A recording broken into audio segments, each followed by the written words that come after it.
I got this video. You see, Pete Hegseth, Secretary of War, said he's going to PT everybody. It doesn't matter your rank. You got to be physically fit. Good. Well, The View He had fat-shamed him. He did. Good. The View had something to say about this. Let's listen to it and then make fun of them. I'm actually really befuddled by why he did that. The optics were terrible, meaning all of our top military brass are all in one place, and we spent $6 million to get them there.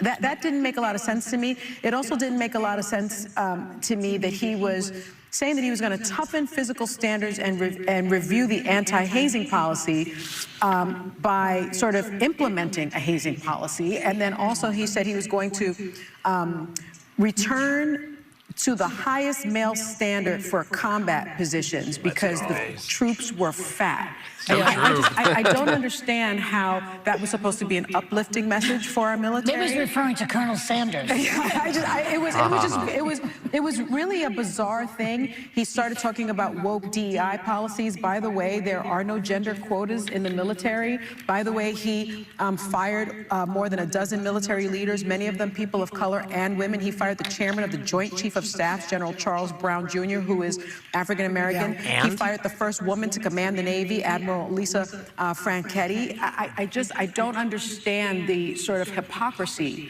of firing these people, having all these people meet together and then denigrating them. But did you look at it?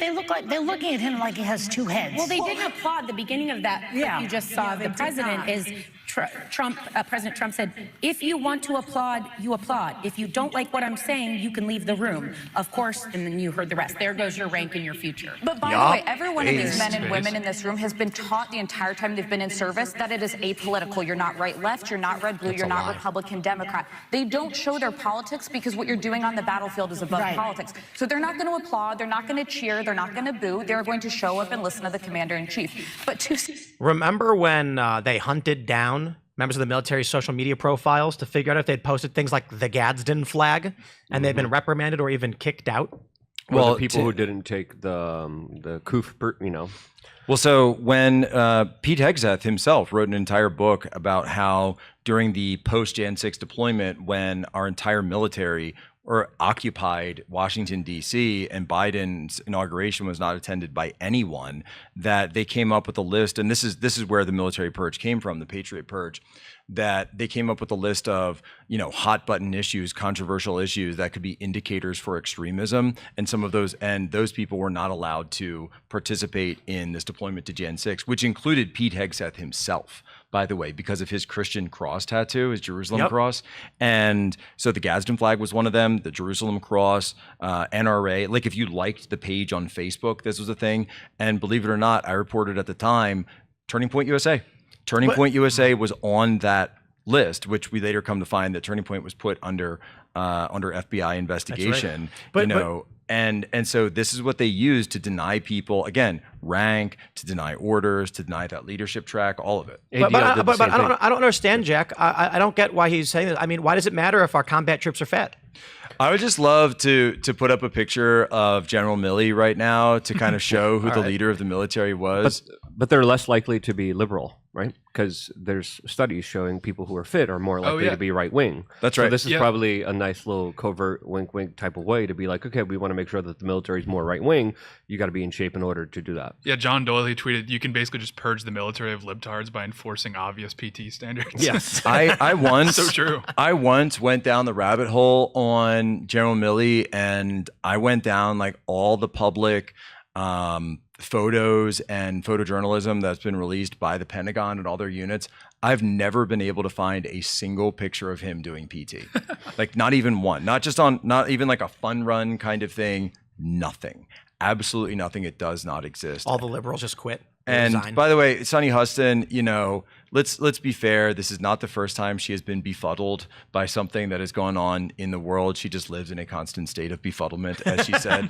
I also thought it was very interesting, just to kind of respond to the clip, that she said there's no such thing as quotas. And then she goes on to try to enforce quotas by saying, you fired the African-American Joint Chief of Staff. You fired the woman who was in charge of the Navy. So she just did the exact thing that she claimed didn't exist. But it's also just like, sometimes black people get fired, dude. Like, are you saying that they can never be fired? I don't understand what the point of bringing that up is. He fired a guy who was black. Okay, why? did he do a bad job, or what's your point? They didn't give statistics either and said, this is the portion that was this ethnicity. It was just, here's one number. Let's make a case out of this. I think, honestly, this is it really does feel often the culture war is male versus female.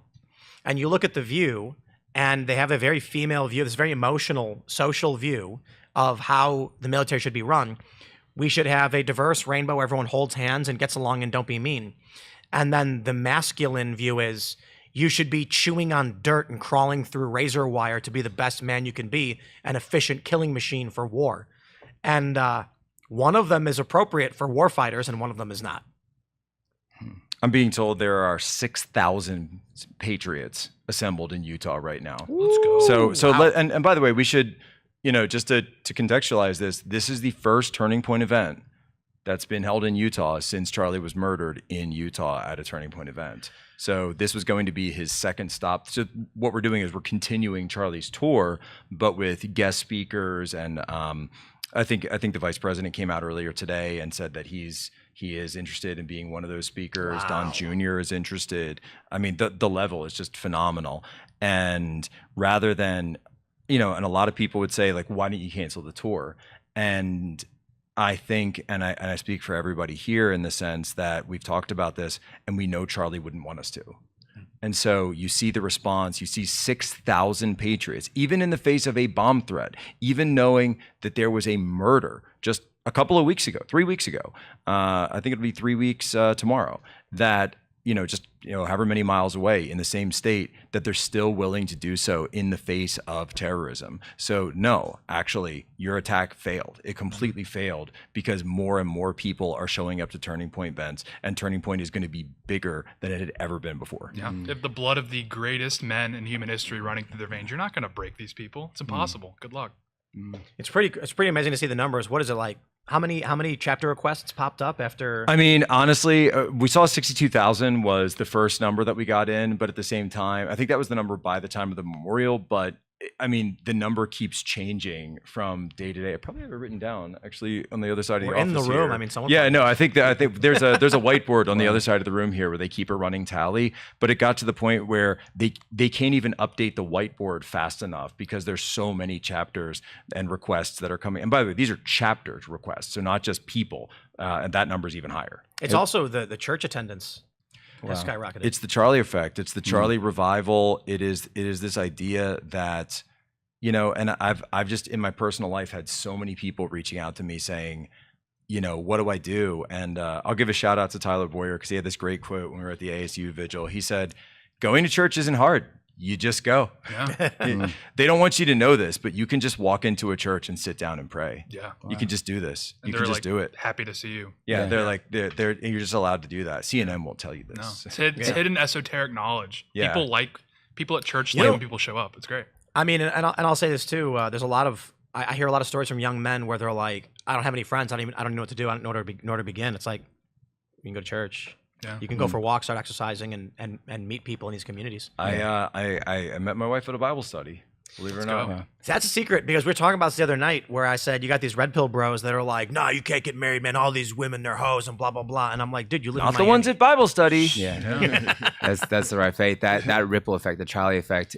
It was before Martin Luther, the Catholic monk that was the Protestant reformer in the 1500s. There was somebody that was being martyred, and in the flames, right? So he was being burnt at the stake, which was common. He said these words: "You cannot kill us, for the blood of a martyr is seed." And then you see this, all like the effect and just the utter horror of people having a realization of what is happening to this country, what is the attack on the innocence of somebody entering into dialogue, somebody that wanted to elevate everyone that he came in contact with and respectfully dialogue with them. And then to see that life taken and just like it brought up all the feelings of when I first came to a Christian faith and witnessed Jesus on the cross, and that effect that had on me, and how it just propelled me and changed me, and what made me want to be better, made me want to do better, made me want to break free from addiction and break free from pornography addiction, made me want to be better, and it did that for me. It transformed my life. That's great. Today is, and congrats. Today is actually I wasn't going to mention this, but since you bring it up, I haven't had a drink in 20 years as of today. Today's actually, we did the whole thing on my show about it. And 20 years just clean living. And, I never really considered myself like an addict to it. It was just something where I said, I'm done. I'm totally done with this. And I was in a bit of a rough spot, and I said, God, if you get me out of this, I'm never going to go back. And he got me out of it. So I never went back. Let's go. Wow. Congrats. Simple as that. Thanks. Yeah. Thanks for checking out this clip from Timcast IRL. Make sure to watch the show live Monday through Friday at 8 p.m. Subscribe to this channel, and we will see you all there.